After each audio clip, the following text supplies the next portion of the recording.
Viewers welcome back in our programme जी doctor साहब हुण साडे दर्शकां नूं दसो अज दे दिन दी इतिहासक अहमियत। ਅੱਜ ਦੇ ਦਿਨ ਦੇ ਹਵਾਲੇ ਨਾਲ ਸਿੱਖ ਇਤਿਹਾਸ ਦੀਆਂ ਘਟਨਾਵਾਂ 'ਚ 1741 'ਚ ਅੱਜ ਦੇ ਦਿਨ ਭਾਈ ਸੁੱਖਾ ਸਿੰਘ ਭਾਈ ਮਤਾਬ ਸਿੰਘ ਨੇ ਮੱਸਾ ਰੰਗੜ ਜਿਹੜਾ ਕਿ ਰੰਗੜ ਟਰਾਈਬ ਦਾ ਸੀ। ਜਦੋਂ ਤੁਸੀਂ ਡਿਕਸ਼ਨਰੀ 'ਚ ਰੰਗੜ ਦਾ ਮਤਲਬ ਦੇਖਦੇ ਹੋ ਤਾਂ ਫਿਰ ਹੁੰਦਾ ਹੈ ਵੀ ਉਹ ਰਾਜਪੂਤ ਜਿਨ੍ਹਾਂ ਨੇ ਇਸਲਾਮ ਧਰਮ ਧਾਰਨ ਕੀਤਾ ਉਹਨਾਂ ਨੂੰ ਰੰਗੜ ਕਿਹਾ ਜਾਂਦਾ ਸੀ ਉਸ ਪੀਰੀਅਡ 'ਚ। ਪਰ ਇਹ ਬੜਾ ਫੈਰੋਸ਼ੀਅਸ ਟਰਾਈਬ ਰਿਹਾ। ਇਹਨਾਂ ਨੇ ਅੱਗੇ ਵੱਧ ਕੇ ਜਿਹੜਾ ਸਿੱਖਾਂ ਦੇ ਉੱਤੇ ਕਾਫੀ ਜ਼ੁਲਮ ਕੀਤੇ ਔਰ ਇਹ ਮੰਡਿਆਲੇ ਦਾ ਚੌਧਰੀ ਸੀ, ਫੌਜਦਾਰ ਵੀ ਸੀ। ਔਰ ਇਹ ਹਰਿਮੰਦਰ ਸਾਹਿਬ 'ਚ ਇਹਨੇ ਕਬਜ਼ਾ ਕਰਕੇ ਪਲੰਗ ਡਾਹ ਕੇ ਉੱਥੇ ਜੋ ਵੀ ਬਦਕਰਮ ਕਰ ਸਕਦਾ ਸੀ ਉਹ ਕੀਤੇ। ਇਹ ਉਹ ਸਮਾਂ ਸੀ ਸਿੱਖਾਂ ਦਾ ਸ਼ਿਕਾਰ ਹੋ ਰਿਹਾ ਸੀ। ਪੰਜਾਬ ਛੱਡ ਕੇ ਸਿੱਖ ਜਿਹੜੇ ਨੇ ਉਹ ਥਾਂ ਥਾਈਂ ਜੰਗਲਾਂ ਦੇ ਵਿੱਚ ਰਾਜਸਥਾਨ 'ਚ ਬੀਕਾਨੇਰ ਲੱਖੀ ਜੰਗਲ ਪਹਾੜਾਂ ਦੇ ਉੱਤੇ ਜਾ ਚੁੱਕੇ ਸੀ ਜੀ। ਔਰ ਮੱਸੇ ਰੰਗੜ ਵੱਲੋਂ ਜਿਵੇਂ ਹਰਿਮੰਦਰ ਸਾਹਿਬ ਦੀ ਬੇਅਦਬੀ ਕੀਤੀ ਗਈ, ਭਾਈ ਬਲਾਕਾ ਸਿੰਘ ਨਾਂ ਦਾ ਇੱਕ ਸਿੱਖ ਜਿਹੜਾ ਚੋਰੀ ਛਿਪੇ ਜਿਸ ਨੂੰ ਇਹ ਸਾਰੇ ਦਾ ਇਲਮ ਸੀ, ਉਹ ਬੁੱਢਾ ਜੋੜ ਰਾਜਸਥਾਨ 'ਚ ਪਹੁੰਚਿਆ। ਉੱਥੇ ਉਹਨੇ ਸਿੰਘਾਂ ਦੇ ਇੱਕ ਜਥੇ ਦੇ ਨਾਲ ਜਿਹੜਾ ਸੰਪਰਕ ਕਰਕੇ ਉਹਨਾਂ ਨੂੰ ਇਹ ਹਾਲ ਦੱਸਿਆ ਕਿ ਵੀ ਇਹ ਹੋ ਰਿਹਾ ਔਰ ਵੰਗਾਰ ਪਾਈ ਫਿਰ ਜਥੇਦਾਰ ਨੇ ਕਿ ਕਿਹੜਾ ਜਿਹੜਾ ਉਹਦਾ ਸਿਰ ਵੱਢ ਕੇ ਲਿਆਏਗਾ। ਸੋ ਭਾਈ ਸੁੱਖਾ ਸਿੰਘ ਮਤਾਬ ਸਿੰਘ ਨੇ ਉੱਠੇ, ਪੰਥ ਤੋਂ ਆਗਿਆ ਮੰਗੀ ਔਰ ਇਹ ਫਿਰ ਕਿਵੇਂ ਹਰਿਮੰਦਰ ਸਾਹਿਬ ਤੱਕ ਪਹੁੰਚੇ। ਅੱਜ ਵੀ ਜਦੋਂ ਤੁਸੀਂ ਹਰਿਮੰਦਰ ਸਾਹਿਬ ਦਰਸ਼ਨਾਂ ਨੂੰ ਜਾਂਦੇ ਹੋ ਤੇ ਦਰਸ਼ਨੀ ਡੋੜੀ ਦੇ ਬਾਹਰ ਉਹ ਲਾਚੀ ਬੇਰ ਹੈ, ਬੇਰੀ ਦਾ ਦਰਖਤ, ਜਿਹਦੇ ਨਾਲ ਉਹਨਾਂ ਨੇ ਆਪਣੇ ਘੋੜੇ ਬੰਨੇ। ਉਹਨਾਂ ਨੇ ਮੁਸਲਮਾਨ ਚੌਧਰੀਆਂ ਦਾ ਪਹਿਰਾਵਾ ਆਪਣਾ ਬਾਹਰੋਂ ਬਣਾਇਆ ਹੋਇਆ ਸੀ। ਜਿਹੜੇ ਲੋਕ ਮਾਮਲਾ ਕਿਉਂਕਿ ਇਲਾਕੇ ਦਾ ਚੌਧਰੀ ਸੀ ਤੇ ਉੱਥੇ ਹੀ ਉਹਨੂੰ ਆਪਣਾ ਦਫ਼ਤਰ ਟਾਈਪ ਵੀ ਬਣਾਇਆ ਹੋਇਆ ਸੀ। ਉੱਥੇ ਹੀ ਮਾਲੀਆ ਜਿਹੜਾ ਉਹ ਲੈਂਦੇ ਸੀ, ਜਿਹੜੇ ਲੋਕ ਇਕੱਠੇ ਕਰਕੇ ਚੌਧਰੀ ਲਿਆਂਦੇ ਸੀ ਕਿਸਾਨਾਂ ਦਾ। ਸੋ ਉਹਨਾਂ ਨੇ ਦੋਨਾਂ ਨੇ ਉਹਨਾਂ ਚੌਧਰੀਆਂ ਦਾ ਹੀ ਭੇਸ ਬਣਾਇਆ ਹੋਇਆ ਸੀ। ਇਸ ਬਹਾਨੇ ਉਹ ਅੰਦਰ ਗਏ ਔਰ ਮੱਸਾ ਰੰਗੜ ਔਰ ਉਹਦਾ ਜਿੰਨੀ ਵੀ ਚੰਡਾਲ ਜੁੰਡਲੀ ਸੀ ਅੰਦਰ, ਉਹਨਾਂ ਨੂੰ ਸੋਧ ਕੇ ਉਹਦਾ ਸਿਰ ਵੱਢ ਕੇ ਬਾਹਰ ਘੋੜੇ ਬੰਨ੍ਹ ਕੇ, ਜਿੱਥੇ ਘੋੜੇ ਬੰਨੇ ਸੀ ਘੋੜਿਆਂ 'ਤੇ ਚੜ੍ਹ ਕੇ ਉਹ ਵਾਪਸ ਪਹੁੰਚੇ। ਭਾਵੇਂ ਉਹਨਾਂ ਦੇ ਮਗਰ ਲੱਗੀ ਫੌਜ, ਪਰ ਉਹ ਸੁਰੱਖਿਅਤ ਆਪਣੇ ਬੀਕਾਨੇਰ ਪਹੁੰਚ ਕੇ ਸਿਰ ਜਿਹੜਾ ਉਹਦਾ ਮੱਸੇ ਰੰਗੜ ਦਾ ਉਹਨਾਂ ਨੇ ਸੁੱਟਿਆ ਜ਼ਮੀਨ ਦੇ ਉੱਤੇ। ਔਰ ਜਿਵੇਂ ਸਾਨੂੰ ਪੁਰਾਤਨ ਸਰੋਤ ਦੱਸਦੇ ਨੇ ਵੀ ਉਸ ਨੂੰ ਕੁੱਤਿਆਂ ਤੋਂ ਫਿਰ ਪੜਵਾਇਆ ਗਿਆ। ਉਹਦੀ ਘਰ ਵਾਲੀ ਉਹਦਾ ਧੜ ਲੈ ਕੇ ਲਾਹੌਰ ਘੁੰਮਦੀ ਰਹੀ। ਬਹੁਤ ਕੁਝ ਸਮਾਂ ਪਾ ਕੇ ਕਈ ਸਾਲਾਂ ਬਾਅਦ ਭਾਈ ਮਤਾਬ ਸਿੰਘ ਕਿਤੇ ਮਿਲਣ ਆਏ ਆਪਣੇ ਪਰਿਵਾਰ ਨੂੰ, ਚੋਰੀ ਛਿਪੇ ਤੇ ਮੁਖਬਰ ਦੀ ਸੂਹ 'ਤੇ ਫੜੇ ਗਏ। ਸੋ ਉਹਨਾਂ ਨੂੰ ਚਰਖੜੀ 'ਤੇ ਚਾੜ ਕੇ ਸ਼ਹੀਦ ਕੀਤਾ ਗਿਆ, ਜਦੋਂ ਕਿ ਭਾਈ ਸੁੱਖਾ ਸਿੰਘ ਇੱਕ ਜੰਗ ਦੇ ਵਿੱਚ ਲੜਦੇ ਹੋਏ ਸ਼ਹੀਦ ਹੋਏ। ਸੋ ਇਹ ਸਾਡਾ ਉਹ ਮਾਣਮੱਤਾ ਵਾਕਿਆ ਜਿਸ ਨੂੰ ਅਸੀਂ ਦੇਖਦੇ ਹਾਂ ਕਿ ਵੀ ਫਿਰ ਜਦੋਂ ਅਸੀਂ ਭਾਈ ਬੇਅੰਤ ਸਿੰਘ, ਭਾਈ ਸਤਵੰਤ ਸਿੰਘ ਜਾਂ ਭਾਈ ਹਰਜਿੰਦਰ ਸਿੰਘ ਜਿੰਦਾ, ਭਾਈ ਸੁਖਦੇਵ ਸਿੰਘ ਸੁੱਖਾ ਉਹਨਾਂ ਨੂੰ ਯਾਦ ਕਰਦੇ ਹਾਂ, ਟ੍ਰਿਬਿਊਟ ਦਿੰਦੇ ਹਾਂ, ਤਾਂ ਉਹਨਾਂ ਦੇ ਸਾਹਮਣੇ ਵੀ ਉਹ ਭਾਈ ਸੁੱਖਾ ਸਿੰਘ ਮਤਾਬ ਸਿੰਘ ਇੱਕ ਰੋਲ ਮਾਡਲ ਸਨ ਜੀ। 1925 ਦੇ ਵਿੱਚ ਕੈਨੇਡਾ ਤੋਂ 11 ਸਿੱਖਾਂ ਦਾ ਜਥਾ ਜੈਤੋ ਦਾ ਮੋਰਚਾ ਲੱਗਾ ਹੋਇਆ ਸੀ ਔਰ 11 ਸਿੱਖ ਕੈਨੇਡਾ ਤੋਂ ਅਰਦਾਸਾ ਸੋਧ ਕੇ ਉਸ ਜੈਤੋ ਜਾਣ ਦੇ ਲਈ ਸ੍ਰੀ ਅੰਮ੍ਰਿਤਸਰ ਜੀ ਪਹੁੰਚੇ। ਫਿਰ ਮਾਰਚ ਕਰਕੇ ਜੈਤੋ ਦੇ ਮੋਰਚੇ 'ਚ ਉਹਨਾਂ ਨੇ ਗ੍ਰਿਫਤਾਰੀ ਦਿੱਤੀ। 1978 'ਚ ਪੁੰਡਰੀ ਹਰਿਆਣੇ ਦੇ ਵਿੱਚ 4 ਬੇਗੁਨਾਹ ਨਿਹੰਗ ਸਿੰਘਾਂ ਨੂੰ ਦੇਵੀ ਲਾਲ ਦੀ ਸਰਕਾਰ ਸੀ ਜਿਹੜਾ ਉਹ ਸ਼ਹੀਦ ਕੀਤਾ ਗਿਆ। 1993 'ਚ ਕਿਉਂਕਿ ਅਕਾਲ ਤਖਤ ਸਾਹਿਬ 'ਤੇ ਵੀ ਸਮਾਗਮ ਹੋਇਆ, ਹੋਰ ਥਾਂ 'ਤੇ ਵੀ ਸਿੱਖ ਸੰਗਤਾਂ ਨੇ, ਕਿਉਂਕਿ 1 ਜਨਵਰੀ ਦਾ ਦਿਨ ਭਾਈ ਗੁਰਦੇਵ ਸਿੰਘ ਕੌਂਕੇ ਜਿਹੜੇ ਕਿ ਸਰਬੱਤ ਖਾਲਸਾ ਵੱਲੋਂ ਐਕਟਿੰਗ ਜਥੇਦਾਰ ਅਕਾਲ ਤਖਤ ਥਾਪੇ ਗਏ ਸੀ, ਉਹਨਾਂ ਨੂੰ ਬੜੇ ਜ਼ਾਲਮਾਨਾ ਤਰੀਕੇ ਦੇ ਨਾਲ ਸਵਰਨਾ ਘੋਟਣਾ ਜਿਹੜਾ ਲੁਧਿਆਣੇ ਦਾ SSP ਸੀ ਔਰ ਉਸ ਦੀ ਬਾਕੀ ਚੰਡਾਲ ਜੁੰਡਲੀ ਨੇ ਭਾਈ ਗੁਰਦੇਵ ਸਿੰਘ ਕੌਂਕੇ ਨੂੰ ਸ਼ਹੀਦ ਕੀਤਾ। ਉਹਨਾਂ ਦੀ ਸ਼ਹਾਦਤ 1 ਤੇ 2 ਜਨਵਰੀ ਦੀ ਦਰਮਿਆਨੀ ਰਾਤ ਨੂੰ ਹੋਈ। ਉਸ ਤੋਂ ਬਾਅਦ ਈਵਨ ਇੱਕ ਤਿਵਾੜੀ ਕਮਿਸ਼ਨ ਵੀ ਬਣਿਆ ਕਿ ਇਹਨੂੰ ਇਨਵੈਸਟੀਗੇਟ ਕਰੋ, ਪਰ ਕਦੇ ਵੀ ਬਾਦਲ ਨੇ ਤਿਵਾੜੀ ਕਮਿਸ਼ਨ ਦੀ ਰਿਪੋਰਟ ਬਾਹਰ ਨਹੀਂ ਆਉਣ ਦਿੱਤੀ। ਇਸ ਦੇ ਉਲਟ ਉਹਨੂੰ ਤਿਵਾੜੀ ਨੂੰ ਜਿਹੜਾ ਕਿ ਇੱਕ ਇਮਾਨਦਾਰ ਹਿੰਦੂ ਅਫਸਰ ਸੀ ਬਦਨਾਮ ਕਰਕੇ ਜਿਹੜਾ ਉਹ ਪਾਸੇ ਕਰ ਦਿੱਤਾ। ਔਰ ਕੁਝ ਸਿੱਖ ਜਥੇਬੰਦੀਆਂ ਨੇ ਮੰਗ ਵੀ ਕੀਤੀ ਹੈ ਔਰ ਅਸੀਂ ਇਹਦੀ ਹਮਾਇਤ ਕਰਦੇ ਹਾਂ ਕਿ ਭਾਈ ਗੁਰਦੇਵ ਸਿੰਘ ਕੌਂਕੇ ਕਿਉਂਕਿ ਉਹ ਜਥੇਦਾਰ ਵੀ ਸਨ ਅਕਾਲ ਤਖਤ ਦੇ ਔਰ ਸ਼ਹੀਦ ਵੀ ਹੋਏ ਨੇ, ਕਿ ਉਹਨਾਂ ਦਾ ਸ਼ਹੀਦੀ ਦਿਨ ਜਿਹੜਾ ਹੈ ਉਹ ਅਕਾਲ ਤਖਤ ਸਾਹਿਬ 'ਤੇ ਮਨਾਇਆ ਜਾਣਾ ਚਾਹੀਦਾ, ਯਾਦ ਕੀਤਾ ਜਾਣਾ ਚਾਹੀਦਾ। ਔਰ ਉਹਨਾਂ ਦੀ ਜਿਹੜੀ ਪਿਕਚਰ ਹੈ ਉਹ ਵੀ ਸੈਂਟਰਲ ਸਿੱਖ ਮਿਊਜ਼ੀਅਮ, ਕੇਂਦਰੀ ਸਿੱਖ ਅਜਾਇਬ ਘਰ 'ਚ ਲੱਗਣੀ ਚਾਹੀਦੀ। ਵਰਲਡ ਹਿਸਟਰੀ ਦੇ ਹਵਾਲੇ ਨਾਲ 1757 ਚ ਅੱਜ ਦੇ ਦਿਨ ਪਲਾਸੀ ਦੀ ਲੜਾਈ ਜਿੱਤਣ ਤੋਂ ਬਾਅਦ ਅੰਗਰੇਜ਼ਾਂ ਨੇ ਕਲਕੱਤੇ ਦੇ ਉੱਤੇ ਕਬਜ਼ਾ ਕੀਤਾ। ਸੋ ਇਹ ਜਦੋਂ ਉਹਨਾਂ ਦੇ ਹੱਥ ਬੰਗਾਲ ਆਇਆ, ਜਦੋਂ ਬੰਗਾਲ ਦੇ ਵਿੱਚ ਇਹ ਉੜੀਸਾ ਤੇ ਬਿਹਾਰ ਵੀ ਇਹ ਬੰਗਾਲ ਦਾ ਹੀ ਹਿੱਸਾ ਹੁੰਦੇ ਸਨ। ਸੋ ਇਹ ਕਲਕੱਤਾ ਅੰਗਰੇਜ਼ਾਂ ਦੇ ਕਬਜ਼ੇ 'ਚ ਆਇਆ। 1776 ਚ ਪਹਿਲਾ ਰੈਵੋਲੂਸ਼ਨਰੀ ਫਲੈਗ ਜਿਹੜਾ ਹੈ ਉਹ ਡਿਸਪਲੇ ਹੋਇਆ, ਕਿਉਂਕਿ ਉਦੋਂ ਹੀ ਡੈਕਲੇਰੇਸ਼ਨ ਆਫ ਇੰਡੀਪੈਂਡੈਂਸ ਵੀ ਆਈ ਅਮਰੀਕਾ ਦੀ। ਪਹਿਲੀ ਵਾਰ ਚੰਦਰਮਾ ਦੀ ਫੋਟੋ 1839 ਦੇ ਵਿੱਚ ਫਰਾਂਸ ਦੇ ਲੂਇਸ ਦਾਗੂਏਰ ਉਸ ਨੇ ਜਿਹੜੀ ਹੈ ਖਿੱਚੀ ਜੀ। 1879 ਦੇ ਵਿੱਚ ਟਾਮਸ ਐਡੀਸਨ ਨੇ, ਜਿਹਨੇ ਸਟੀਮ ਇੰਜਨ ਵੀ ਬਣਾਇਆ ਸੀ, ਉਹਨੇ ਹੀ ਪਹਿਲਾ ਜਨਰੇਟਰ ਵੀ ਬਣਾਇਆ। 1893 ਦੇ ਵਿੱਚ ਪਹਿਲੀ ਵਾਰ US ਕੋਮੈਮੋਰੇਟਿਵ ਤੇ US ਸਟੈਂਪ ਜਿਹੜੀ ਹੈ ਉਹਦੇ ਤੇ ਇੱਕ ਔਰਤ ਦੀ ਫੋਟੋ ਸੀ। ਪਹਿਲੀ ਵਾਰ ਔਰਤਾਂ ਨੂੰ ਇਸ ਲੈਵਲ ਤੇ ਇਹਨਾਂ ਨੇ ਮਾਣ ਦਿੱਤਾ। ਇਹ ਦੇਖ ਲਓ ਕਿੰਨੀ ਵੱਡੀ ਡੈਮੋਕ੍ਰੇਸੀ ਹੈ ਜੀ।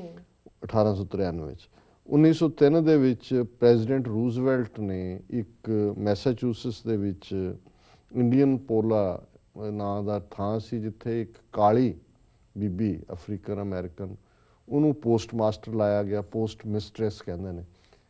ਤੇ ਲੋਕਾਂ ਨੇ ਇੰਨਾ ਪ੍ਰੋਟੈਸਟ ਕੀਤਾ, ਉਹਨਾਂ ਨੇ ਕਿਹਾ ਜੀ ਨਹੀਂ, ਅਸੀਂ ਕਿਸੇ ਕਾਲੇ ਨੂੰ ਜਿਹੜਾ ਉਹ ਇੱਥੇ ਲੱਗਣ ਹੀ ਨਹੀਂ ਦੇਣਾ। ਔਰ ਕਿਉਂਕਿ ਜਿਹੜੇ ਪੋਸਟ ਆਫਿਸ ਨੇ ਇਹ ਫੈਡਰਲ ਗਵਰਨਮੈਂਟ ਦੇ ਥੱਲੇ ਹੁੰਦੇ ਨੇ, ਤੇ ਪ੍ਰੈਜ਼ੀਡੈਂਟ ਰੂਜ਼ਵੈਲਟ ਨੇ ਫਿਰ ਕਿਹਾ ਕਿ ਵੀ ਜੇ ਇਹਨਾਂ ਨੇ ਨੂੰ ਇੱਕ ਕਾਲੀ ਬੀਬੀ ਮਨਜ਼ੂਰ ਨਹੀਂ ਹੈ ਤੇ ਪੋਸਟ ਆਫਿਸ ਹੀ ਸ਼ਟ ਡਾਊਨ ਕਰ ਦਿਓ ਤੇ ਖੋਲ੍ਹਣਾ ਹੀ ਨਹੀਂ ਹੈ। ਸੋ ਇਹ ਉਸ ਜ਼ਮਾਨੇ 'ਚ 1903 ਦੇ ਵਿੱਚ ਵੀ, ਅੱਜ ਤਾਂ ਹਾਲਾਤ ਕਿੱਥੇ ਬਦਲ ਗਏ ਨੇ, ਲੇਕਿਨ 1903 'ਚ ਇਹ ਸੋਚ ਸੀ ਇੱਥੇ ਲੋਕਾਂ ਦੀ ਵੀ। 1919 ਦੇ ਵਿੱਚ ਲਿਥੁਆਨੀਆ ਜਿਹੜਾ ਬਾਲਟਿਕ ਸਟੇਟਾਂ 'ਚੋਂ ਲਿਥੁਆਨੀਆ, ਲਾਤਵੀਆ, ਐਸਟੋਨੀਆ ਪ੍ਰਮੁੱਖ ਹੈ, ਉਹ ਇੰਡੀਪੈਂਡੈਂਟ ਹੋਇਆ। ਪਰ ਬਹੁਤ ਜਲਦੀ ਜਿਹੜਾ 1932-33 ਚ ਫਿਰ ਸਟਾਲਿਨ ਔਰ ਹਿਟਲਰ ਨੇ ਪੈਕਟ ਕੀਤਾ ਤੇ ਇਹ ਬਾਲਟਿਕ ਸਟੇਟਾਂ ਗੁਲਾਮ ਹੋ ਗਈਆਂ ਔਰ ਇਹਨਾਂ ਤੇ ਬਹੁਤ ਜ਼ੁਲਮ ਹੋਏ। ਇਹਨਾਂ ਦੀ ਤਾਂ ਆਬਾਦੀ ਮਿਲੀਅਨਸ ਦੇ ਐਲੀਮੀਨੇਟ ਕਰ ਦਿੱਤੀ ਜੀ। ਔਰ ਫਿਰ ਜਦੋਂ ਸੋਵੀਅਤ ਯੂਨੀਅਨ ਟੁੱਟਿਆ ਜਾ ਕੇ 1999-90 ਚ, ਉਦੋਂ ਇਹ ਬਾਲਟਿਕ ਸਟੇਟਾਂ ਜਿਹੜੀਆਂ ਨੇ ਲਿਥੁਆਨੀਆ, ਲਾਤਵੀਆ, ਐਸਟੋਨੀਆ, ਇਹ ਆਜ਼ਾਦ ਹੋਈਆਂ। 1919 ਦੇ ਵਿੱਚ ਆਇਰਲੈਂਡ ਦੇ ਵਿੱਚ ਅੰਗਰੇਜ਼ਾਂ ਦੇ ਖਿਲਾਫ ਬਗਾਵਤ ਹੋਈ, ਐਂਟਾਈ ਬ੍ਰਿਟਿਸ਼ ਅਪਰਾਈਜ਼ਿੰਗ। 1929 ਚ ਨਿਆਗਰਾ ਫਾਲ ਦੇਖੀ ਹੈ, ਨਿਆਗਰਾ ਫਾਲ ਕਦੇ ਨਹੀਂ ਗਏ, ਜਾਇਆ ਵੀ ਕਰੋ ਬਾਹਰ ਜੀ। ਅਮਰੀਕਾ ਔਰ ਕੈਨੇਡਾ ਦੋਨਾਂ ਦੇ ਨਾਲ ਪੈਂਦੀ ਹੈ। ਸੋ ਇਹਨਾਂ ਨੇ ਇੱਕ ਆਪਸੀ ਸੰਧੀ ਕੀਤੀ ਅਮਰੀਕਾ ਕੈਨੇਡਾ ਨੇ ਕਿ ਉਧਰਲਾ ਪਾਸਾ ਨਿਆਗਰਾ ਫਾਲ ਦਾ ਕੈਨੇਡਾ ਵਾਲੇ ਸਾਂਭ ਸੰਭਾਲ ਕਰਨਗੇ, ਇੱਧਰ ਅਮਰੀਕਾ ਵਾਲੇ ਜਿਹੜੇ ਨੇ ਅਮਰੀਕਾ ਦੀ ਸਾਂਭ ਸੰਭਾਲ ਕਰਨਗੇ।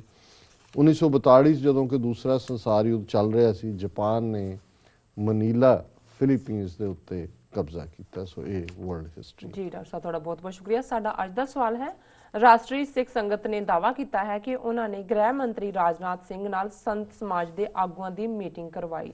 ਜੀ ਡਾਕਟਰ ਸਾਹਿਬ ਕੀ ਕਹਿਣਾ ਚਾਹੋਗੇ ਤੁਸੀਂ ਇਸ ਬਾਰੇ?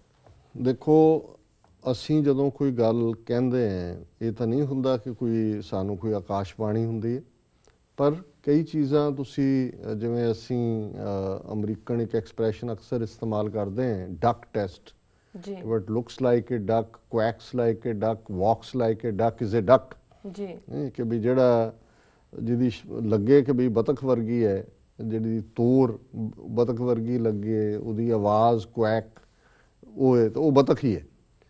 ਸੋ ਸਾਨੂੰ ਇਹ ਪਹਿਲੇ ਦਿਨ ਤੋਂ ਹੀ ਜਿਸ ਕਿਸਮ ਦਾ ਇਹ ਮਾਹੌਲ ਔਰ ਸਾਡੀ ਇਸ ਟਿੱਪਣੀ ਨੂੰ ਜਿਹੜੀ ਅਸੀਂ ਮੁੱਢਲੇ ਦਿਨਾਂ 'ਚ ਕੀਤੀ, ਆਧਾਰ ਬਣਾ ਕੇ ਸਾਡੇ ਖਿਲਾਫ ਜਿਹੜੀਆਂ ਕੈਟਾਂ ਇਹਨਾਂ ਨੇ ਰੱਖੀਆਂ, ਕੈਲੀਫੋਰਨੀਆ 'ਚ ਪਿੰਕੀ ਕੈਟ ਹੈ, ਉਹਨਾਂ ਨੇ ਮੈਨੂੰ ਕੋਈ ਦੱਸ ਰਿਹਾ ਸੀ ਕਿ ਈਵਨ ਉੱਥੋਂ ਦੇ ਕਿਸੇ ਲੋਕਲ ਅਖਬਾਰ ਦੇ ਵਿੱਚ ਐਡ ਦਿੱਤੀ ਹੈ ਸਾਡੇ ਖਿਲਾਫ ਕਿ ਜੀ ਇਹ ਗੁਰਬਖਸ਼ ਸਿੰਘ ਦਾ ਵਿਰੋਧ ਕੀਤਾ ਇਹਨਾਂ ਨੇ ਜਾਂ ਦੂਸਰਾ ਕਰ ਰਹੇ ਨੇ।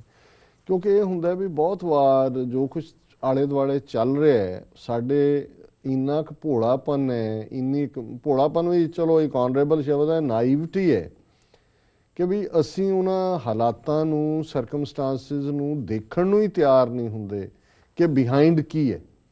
ਨਾ ਤਾਂ ਭਾਈ ਗੁਰਬਖਸ਼ ਸਿੰਘ ਹੋਰਾਂ ਦੀ ਭਾਵਨਾ ਦੇ ਉੱਤੇ ਕੋਈ ਸਵਾਲੀਆ ਨਿਸ਼ਾਨ ਉਠਾ ਸਕਦਾ ਹੈ, ਨਾ ਉਹਨਾਂ ਦੇ ਸਿਰੜ ਤੇ ਉਠਾ ਸਕਦਾ ਹੈ, ਨਾ ਉਹਨਾਂ ਦਾ ਏਜੰਡਾ ਜਾਂ ਉਹਨਾਂ ਦੀਆਂ ਮੰਗਾਂ ਤੇ ਉਠਾ ਸਕਦਾ। ਪਰ ਹੁਣ ਇਹ ਜਦੋਂ ਤੁਸੀਂ ਸਾਰਾ ਆਲਾ ਦੁਆਲਾ ਦੇਖਦੇ ਹੋ ਕਿ ਵੀ ਕਿਸ ਪਾਸੇ ਨੂੰ ਗੱਲ ਜਾ ਰਹੀ ਹੈ, ਹੁਣ ਇਹ ਜਿਹੜੀ ਖਬਰ ਹੈ ਜਿਸ ਨੇ, ਚਲੋ ਹਾਲਾਤ ਇਹ ਬਣ ਗਏ ਨੇ ਕਿ ਹੁਣ ਸ਼੍ਰੋਮਣੀ ਕਮੇਟੀ ਨੂੰ ਵੀ ਲੱਗਣ ਲੱਗ ਗਿਆ ਕਿ ਵੀ ਜਿਹੜੀ ਕੁਛ ਨਾ ਕੁਛ ਇਹਦੇ ਤੇ ਕਹਿਣਾ ਪਏਗਾ। ਹੁਣ ਭਾਈ ਗੁਰਬਖਸ਼ ਸਿੰਘ ਦੇ ਵਰਤ ਨੂੰ ਆਲਮੋਸਟ 50 ਦਿਨ ਦੇ ਨੇੜੇ ਪਹੁੰਚ ਗਏ ਜੀ। ਪਿਛਲੇ ਸਾਲ ਜਦੋਂ ਉਹਨਾਂ ਦਾ ਵਰਤ ਖੁਲਵਾਇਆ ਉਹਦੇ 'ਚ ਸਭ ਤੋਂ ਮੋਹਰੀ ਰੋਲ ਜਿਹੜਾ ਹੈ ਇਸ ਅਖੌਤੀ ਸੰਤ ਸਮਾਜ ਨੇ, ਬਾਬਾ ਹਰਨਾਮ ਸਿੰਘ ਧੁੰਮਾ ਔਰ ਜਥੇਦਾਰ ਅਕਾਲ ਤਖਤ ਵੀ ਉਸ ਦੇ ਵਿੱਚ ਪਾਰਟੀ ਸਨ, ਉਹਨਾਂ ਨੇ ਜ਼ਿੰਮੇਵਾਰੀ ਲਈ ਔਰ ਉਹਨਾਂ ਨੇ ਵਰਤ ਛੱਡੇ। ਔਰ ਇਹ ਗੱਲ ਜਦੋਂ ਅੰਮ੍ਰਿਤਸਰ ਵੀ ਉਹ ਆਏ ਉਦੋਂ ਵੀ ਉਹਨਾਂ ਨੇ ਇਹ ਗੱਲ ਕਹੀ ਕਿ ਭਾਈ ਇਵੇਂ ਹੈ। ਹੁਣ ਹਾਲਾਤ ਇਹ ਨੇ ਕਿ ਵੀ ਉਹਨਾਂ ਨੇ ਅੱਜ ਕਿਹਾ ਕਿ ਵੀ ਮੈਂ ਜੇ ਇਵੇਂ ਹੀ ਮੈਂ ਸ਼ਾਇਦ ਪਾਣੀ ਪੀਣਾ ਵੀ ਛੱਡ ਦਿਆਂ ਅਗਲੇ ਕੁਛ ਦਿਨਾਂ 'ਚ, 1-2 ਦਿਨਾਂ 'ਚ। ਹੁਣ ਇਹਨਾਂ ਨੂੰ ਜਿਹੜਾ ਕਿਸ ਅੰਦਾਜ਼ ਦੇ ਵਿੱਚ ਇਹਨਾਂ ਸਿਚੁਏਸ਼ਨ ਨੂੰ ਹੈਂਡਲ ਕਰ ਰਹੇ ਨੇ, ਬਜਾਏ ਕਿ ਅਕਾਲ ਤਖਤ ਸਾਹਿਬ ਔਰ ਸਾਡੇ ਤਖਤ ਸਾਹਿਬਾਨਾਂ ਦੇ ਜਥੇਦਾਰ ਮਿਲ ਕੇ ਬੈਠਣ, ਸਰਕਾਰ ਨੂੰ ਜਿਹੜਾ ਅਲਟੀਮੇਟਮ ਦੇਣ, ਟਾਈਮ ਦੇ ਦੇਣ ਕਿ ਭਾਈ ਇੰਨੇ ਦਿਨਾਂ 'ਚ ਆ ਸਾਰੇ ਕੈਦੀ ਛੱਡੋ ਜਿਹੜੀ ਮੰਗ ਹੈ, ਨਹੀਂ ਤਾਂ ਅਸੀਂ ਮੋਰਚਾ ਲਾਉਣ ਲੱਗੇ। ਕਿੱਥੇ ਗਈ ਉਹ ਸਾਰੀ ਮੋਰਚਾ ਰਾਜਨੀਤੀ ਜਿਹਦੇ ਤੇ ਅਕਾਲੀ ਦਲ ਖੜਾ ਸੀ ਜੀ। ਇਸ ਦੇ ਉਲਟ ਕੀ ਹੋਇਆ ਕਿ 3-4 ਦਿਨ ਪਹਿਲਾਂ, ਔਰ ਇਹ ਖਬਰ ਸਾਰੇ ਪਾਸੇ ਹੈ, ਪਿਕਚਰ ਵੀ ਹੈ ਔਰ ਦੇਖ ਸਕਦੇ ਨੇ ਜਿਹੜੇ ਸਕਰੀਨ ਦੇ ਉੱਤੇ ਦਰਸ਼ਕ, ਕਿ RSS ਦਾ ਇੱਕ ਵਿੰਗ ਜਿਹੜਾ ਸਿੱਖਾਂ 'ਚ ਹੈ, ਰਾਸ਼ਟਰੀ ਸਿੱਖ ਸੰਗਤ, ਉਹਦੇ ਹੁਣ ਦੇਖੋ ਕਿਹੜੇ ਅਹੁਦੇਦਾਰ ਨੇ ਜਿਹੜੇ ਇਸ ਡੈਲੀਗੇਸ਼ਨ ਨੂੰ ਲੈ ਕੇ ਜਾਂਦੇ ਨੇ। RSS ਦਾ ਕਨਵੀਨਰ ਚਰਨਜੀਤ ਸਿੰਘ, ਉਹਨਾਂ ਦਾ ਰਾਸ਼ਟਰੀ ਪ੍ਰਧਾਨ ਗੁਰਚਰਨ ਸਿੰਘ ਗਿੱਲ, ਉਹਨਾਂ ਦਾ ਜਨਰਲ ਸਕੱਤਰ ਅਵਿਨਾਸ਼ ਜਾਇਸਵਾਲ ਤੇ ਉਹਨਾਂ ਦਾ media incharge doctor Avtar Singh ਸ਼ਾਸਤਰੀ। ਇਹ ਹੁਣ ਇੱਕ ਸਿੱਖਾਂ ਦਾ ਡੈਲੀਗੇਸ਼ਨ ਲੈ ਕੇ, ਔਰ ਉਸ ਡੈਲੀਗੇਸ਼ਨ 'ਚ ਕੌਣ ਨੇ? ਸ਼ੌਕਿੰਗ, ਉਸ ਡੈਲੀਗੇਸ਼ਨ 'ਚ ਨੇ ਤਖਤ ਸ੍ਰੀ ਕੇਸਗੜ੍ਹ ਸਾਹਿਬ ਦੇ ਜਥੇਦਾਰ ਗਿਆਨੀ ਮਲ ਸਿੰਘ, ਸ਼੍ਰੀ ਹਰਮੰਦਰ ਸਾਹਿਬ ਦੇ ਹੈੱਡ ਗ੍ਰੰਥੀ ਗਿਆਨੀ ਜਗਤਾਰ ਸਿੰਘ, ਹਰਨਾਮ ਸਿੰਘ ਧੁੰਮਾ ਸੰਤ ਸਮਾਜ ਦੇ ਪ੍ਰਧਾਨ, ਸੰਤ ਸਮਾਜ ਦਾ ਜਨਰਲ ਸੈਕਟਰੀ ਬਾਬਾ ਸੁਖਚੈਨ ਸਿੰਘ, ਸਾਬਕਾ ਜਥੇਦਾਰ ਅਕਾਲ ਤਖਤ ਜਸਬੀਰ ਸਿੰਘ ਰੋਡੇ, ਦਿੱਲੀ ਕਮੇਟੀ ਦੇ ਪ੍ਰਧਾਨ ਮਨਜੀਤ ਸਿੰਘ ਜੀਕੇ। ਹੁਣ ਇਹ ਜਾ ਕੇ ਮੰਗ ਪੱਤਰ ਦੇ ਰਹੇ ਨੇ ਕਿ ਜੀ ਆ ਛੱਡੋ ਤੇ ਫਲਾਂ ਤੇ ਢਿਮਕਾ। ਔਰ ਇੱਕ ਹੋਰ ਮੀਡੀਆ ਆਊਟਲੈਟ 'ਚ ਹੈ ਕਿ ਵੀ ਜਥੇਦਾਰ ਅਕਾਲ ਤਖਤ ਵੀ ਜਾਣ ਨੂੰ ਤਿਆਰ ਸੀ ਨਾਲ, ਤੇ ਰੋਕਿਆ ਉਹਨਾਂ ਨੂੰ ਕਿਸੇ ਨੇ ਕਿ ਜੀ ਇਹ ਤੁਹਾਡੀ ਬਹੁਤ ਬਦਨਾਮੀ ਹੋਏਗੀ ਵੀ ਇਹ ਤੁਸੀਂ ਕੀ ਕਰਨ ਲੱਗੇ ਹੋ। ਔਰ ਉਹਨਾਂ ਨੇ ਰੱਖਿਆ ਵੀ ਇਹ ਸੀ ਵੀ ਸ਼ਾਇਦ ਇਹਨੂੰ ਗੁਪਤ ਰੱਖਣਾ ਚਾਹੁੰਦੇ ਸੀ। ਹੁਣ ਕਿੱਥੇ ਸਾਡੇ ਤਖਤ ਜਿੱਥੋਂ ਹੁਕਮ ਨਿਕਲਦੇ ਨੇ, ਸ਼ਕਤੀ ਦਾ ਪ੍ਰਤੀਕ ਨੇ, ਹਰਮੰਦਰ ਸਾਹਿਬ ਦੇ ਹੈੱਡ ਗ੍ਰੰਥੀ, ਜਿਸ ਹਰਮੰਦਰ ਦਾ ਨਾਂ ਅਸੀਂ 2 ਵੇਲੇ ਦਰਸ਼ਨ ਇਸ਼ਨਾਨ ਉਸ ਧਰਤੀ ਦੇ ਮੰਗਦੇ ਹਾਂ, ਉਹ ਜਾ ਕੇ ਮੰਗਤਾ ਬਣ ਗਏ। ਜਥੇਦਾਰ ਮੰਗਤਿਆਂ ਦੀ ਤਰ੍ਹਾਂ ਮੰਗ ਪੱਤਰ ਦੇ ਰਹੇ ਨੇ। ਇਸ ਕਿਸਮ ਦੇ ਜਿਹੜੇ ਬਿਲਕੁਲ ਘਟੀਆ ਕਿਸਮ ਦੇ ਸਿਆਸਤਦਾਨ ਲੋਕ ਨੇ। ਸੋ ਇਸ ਦਾ ਚੰਗੀ ਗੱਲ ਹੈ ਵੀ ਸ਼੍ਰੋਮਣੀ ਕਮੇਟੀ ਨੇ ਵੀ ਇਹਦਾ ਨੋਟਿਸ ਲਿਆ ਔਰ ਉਹਨਾਂ ਨੇ ਕਰਨਾ ਤਾਂ ਕੀ ਹੈ, ਪਰ ਇਹ ਗੱਲ ਸਾਬਤ ਕਰਦੀ ਹੈ ਜਦੋਂ ਅਸੀਂ ਬਾਰ-ਬਾਰ ਕਹਿੰਦੇ ਰਹੇ ਹਾਂ ਜਾਂ ਕਹਿੰਦੇ ਹਾਂ ਕਿ RSS ਦੀ ਇਨਫਿਲਟ੍ਰੇਸ਼ਨ ਕਿਸ ਲੈਵਲ ਤੱਕ, ਐਵੇਂ ਨਹੀਂ ਨਾਨਕਸ਼ਾਹੀ ਕੈਲੰਡਰ ਨੂੰ ਚੈਲੰਜ ਹੋ ਰਿਹਾ। ਹੁਣ ਇਹ ਸਾਰੇ ਹੀ ਉਹ ਨੇ ਜਿਹੜੇ ਨਾਨਕਸ਼ਾਹੀ ਕੈਲੰਡਰ ਦੇ ਵਿਰੁੱਧ ਨੇ। ਹੁਣ ਕੋਈ ਸ਼ੱਕ ਰਹਿ ਜਾਂਦਾ ਹੈ ਵੀ ਕਿਹਦੀ ਖੇਡ ਇਹ ਖੇਡ ਰਹੇ ਨੇ ਜੀ। ਸੋ ਮੈਂ ਇਹ ਸਮਝਦਾ ਵੀ ਜੇ ਅਜੇ ਵੀ ਸਾਨੂੰ ਇਹ ਗੱਲ ਦੀ ਸਮਝ ਨਹੀਂ ਹੈ ਤਾਂ ਫਿਰ ਤੇ ਜਿਵੇਂ ਕਬੀਰ ਸਾਹਿਬ ਨੇ ਕਿਹਾ ਕਿ ਕਬੀਰ ਸਤਿਗੁਰ ਸਾਚਾ ਕਿਆ ਕਰੇ ਜਾਂ ਸਿੱਖਾਂ ਮੈਂ ਚੂਕ, ਜੇ ਸਾਨੂੰ ਸਮਝ ਨਹੀਂ ਆਣੀ ਹੈ ਫਿਰ ਕੁਝ ਨਹੀਂ ਕੀਤਾ ਜਾ ਸਕਦਾ ਜੀ। ਪ੍ਰੋਗਰਾਮ ਦੇ ਅੰਤ ਵਿੱਚ ਸਾਡੇ ਦਰਸ਼ਕਾਂ ਨੂੰ ਦੱਸੋ ਅੱਜ ਦਾ ਵਿਚਾਰ। ਅੱਜ ਦੇ ਵਿਚਾਰ ਲਈ ਅਸੀਂ ਭਾਈ ਗੁਰਦਾਸ ਜੀ ਦੇ ਕਵਿਤ ਨੰਬਰ 69 ਨੂੰ ਚੁਣਿਆ ਜੀ। ਜੈਸੇ ਨਾਉ ਬੂਢਤ ਸੇ जोई निकसै सोई भलो, बूढ़ गए पाछे पछतायो रह जात है। जैसे घर लागे आग जोई बचै सोई भलो, जर बुझे पाछे कछ बस ना बसात है। जैसे चोर लागे जागे जोई रहे सोई भलो, सोए गए रीतो कर देखै उठ प्रात है। तैसे अंत काल गुर चरण शरण आवे, पावे मोख पदवी नातर बिललात है जी। भाई गुरदास जी ने अपने यूनीक अंदाज दे विच बड़े चंगे अलंकारां दे नाल लैसन ये दिता है कि जिहड़ी जिंदगी बीत गई, जे उहदे च असीं नहीं भी रब नूं याद कीता, भले पासे नहीं आए तो कोई नहीं है। घट्टो घट जिहड़ी रह गई है उहनूं तां संभाल लो। मौत तो पहलां घट्टो घट असीं अपने आप नूं कुछ तां अपने आगे का किछ तुलहा बांधो, कुछ तां अपने नाल लै लईए।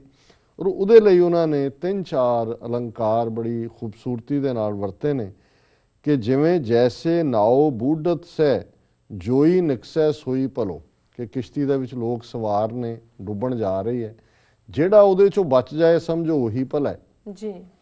ਬੂੜ ਗਏ ਪਾਛੇ ਪਛਤਾਇਓ ਰਹਿ ਜਾਤ, ਜੇ ਸਾਰੇ ਹੀ ਡੁੱਬ ਜਾਂਦੇ ਫਿਰ ਅਸੀਂ ਕੀ ਕਰ ਲੈਂਦੇ, ਜਿਹੜਾ ਬਚ ਗਿਆ ਉਹੀ ਭਲਾ ਹੈ। ਜੈਸੇ ਘਰ ਲਾਗੇ ਆਗ ਜੋਈ ਬਚੈ ਸੋਈ ਭਲੋ, ਘਰ ਨੂੰ ਅੱਗ ਲੱਗ ਗਈ, ਜੇ ਕੁਝ ਬਚ ਗਿਆ ਤਾਂ ਉਹੀ ਭਲਾ ਹੈ, ਜੇ ਸਾਰਾ ਵੀ ਸੜ ਜਾਂਦਾ। ਜਰ ਬੂਝੇ ਪਾਛੇ ਕੱਚ ਬਸ ਨਾ ਬਸਾਤ, ਫਿਰ ਅਸੀਂ ਕੀ ਕਰ ਲੈਂਦੇ, ਸਭ ਕੁਝ ਹੀ ਸੜ ਜਾਂਦਾ। ਜੈਸੇ ਚੋਰ ਲਾਗੇ ਜਾਗੇ, ਚੋਰ ਤੁਹਾਡੇ ਘਰ ਆਇਆ, ਤੁਹਾਡੀ ਜਾਗ ਖੁੱਲ ਗਈ, ਚਲੋ ਕੁਛ ਤਾਂ ਲੈ ਕੇ ਦੌੜ ਗਿਆ, ਪਰ ਜੇ ਤੁਸੀਂ ਰਾਤ ਸੁੱਤੇ ਰਹਿੰਦੇ ਸਵੇਰੇ ਉੱਠ ਕੇ ਦੇਖਦੇ ਸਭ ਕੁਝ ਹੀ ਲੈ ਜਾਂਦਾ, ਫਿਰ ਕੀ ਕਰ ਲੈਂਦੇ। ਜੈਸੇ ਚੋਰ ਲਾਗੇ ਜਾਗੇ ਜੋਈ ਰਹੇ ਸੋਈ ਭਲੋ, ਜੋ ਬਚ ਗਿਆ ਚਲੋ ਉਹੀ ਭਲਾ ਹੈ। ਸੋਏ ਗਏ ਰੀਤੋ ਘਰ ਦੇਖਿਆ ਉਠ ਪ੍ਰਾਤ ਹੈ, ਤੇ ਅਖੀਰ ਚ ਉਹਨਾਂ ਨੇ ਕਿਹਾ ਤੈਸੇ ਅੰਤ ਕਾਲ ਗੁਰ ਚਰਨ ਸਰਣ ਆਵੇ, ਭਾਵੇਂ ਜ਼ਿੰਦਗੀ ਦੇ ਅਖੀਰਲੇ ਦਿਨਾਂ 'ਚ ਹੀ ਸਹੀ, ਜਿਹੜਾ ਗੁਰੂ ਦੇ ਚਰਨਾਂ ਦੇ ਵਿੱਚ ਆ ਜਾਂਦਾ, ਉਹਦੀ ਸ਼ਰਨ 'ਚ ਆ ਜਾਂਦਾ, ਪਾਵੈ ਮੋਖ ਪਦਵੀ, ਉਸ ਦਾ ਵੀ ਕਲਿਆਣ ਹੋ ਜਾਂਦਾ। ਨਾਤਰ ਬਿਲਲਾਤ ਹੈ, ਉਹ ਫਿਰ ਮੌਤ ਦੇ ਸਾਹਮਣੇ ਬਿਲਕੜਦਾ ਨਹੀਂ ਹੈ, ਉਹ ਮੌਤ ਦੇ ਸਾਹਮਣੇ ਚੀਖ ਚਿਹਾੜਾ ਨਹੀਂ ਪਾਉਂਦਾ। ਭਾਵੇਂ ਜਦੋਂ ਇਹਦਾ ਮਤਲਬ ਇਹ ਹੈ ਕਿ ਜਿਵੇਂ ਅੱਗੇ ਸਮਝ ਚਲੋ ਨੰਦ ਲਾਲਾ ਪਾਛੇ ਜੋ ਬੀਤੀ ਸੋ ਬੀਤੀ, ਕਿ ਪਿੱਛੇ ਜੋ ਹੋ ਗਿਆ ਸੋ ਹੋ ਗਿਆ, ਘੱਟੋ ਘੱਟ ਅੱਗੇ ਦਾ ਹੀ ਸਮਾਂ ਸੰਭਾਲ ਲਈਏ। ਸੋ ਇਹ ਅੱਜ ਦਾ ਵਿਚਾਰ ਹੈ। ਜੀ ਡਾਕਟਰ ਸਾਹਿਬ, ਤੁਹਾਡਾ ਬਹੁਤ ਬਹੁਤ ਧੰਨਵਾਦ, ਤੁਸੀਂ ਅੱਜ ਦਾ ਵਿਚਾਰ ਸਾਡੇ ਦਰਸ਼ਕਾਂ ਨਾਲ ਸਾਂਝਾ ਕੀਤਾ। ਇਸ ਨਾਲ ਆਪਣੇ ਵਿਊਅਰਸ ਕੋਲ ਲੈਣੀ ਇਜਾਜ਼ਤ। ਵਿਊਅਰਸ, ਤੁਹਾਡਾ ਵੀ ਬਹੁਤ ਬਹੁਤ ਧੰਨਵਾਦ, ਤੁਸੀਂ ਆਪਣੇ ਕੀਮਤੀ ਸਮੇਂ 'ਚ ਸਮਾਂ ਕੱਢ ਕੇ ਸਾਨੂੰ ਆਪਣੇ ਰਾਏ ਤੇ ਸੁਝਾਅ ਭੇਜੇ। ਸਾਨੂੰ ਭੇਜਦੇ ਰਹਿਣਾ ਸਾਡੇ ਇਸ ਪਤੇ ਤੇ sos@tvh4.tv ਤੇ। ਅਸੀਂ ਆਪਣਾ ਪ੍ਰੋਗਰਾਮ ਲੈ ਕੇ ਫਿਰ ਦੁਬਾਰਾ ਤੁਹਾਡੇ ਸਨਮੁਖ ਹੋਵਾਂਗੇ। ਤਦ ਤੱਕ ਲਈ ਮੈਨੂੰ ਤੇ ਆਪਣੇ ਦਰਸ਼ਕਾਂ ਨੂੰ ਆਗਿਆ ਦਿਓ ਤੇ ਬੁਲਾ ਦਿਓ ਫਤਿਹ। ਵਾਹਿਗੁਰੂ ਜੀ ਕਾ ਖਾਲਸਾ, ਵਾਹਿਗੁਰੂ ਜੀ ਕੀ ਫਤਿਹ।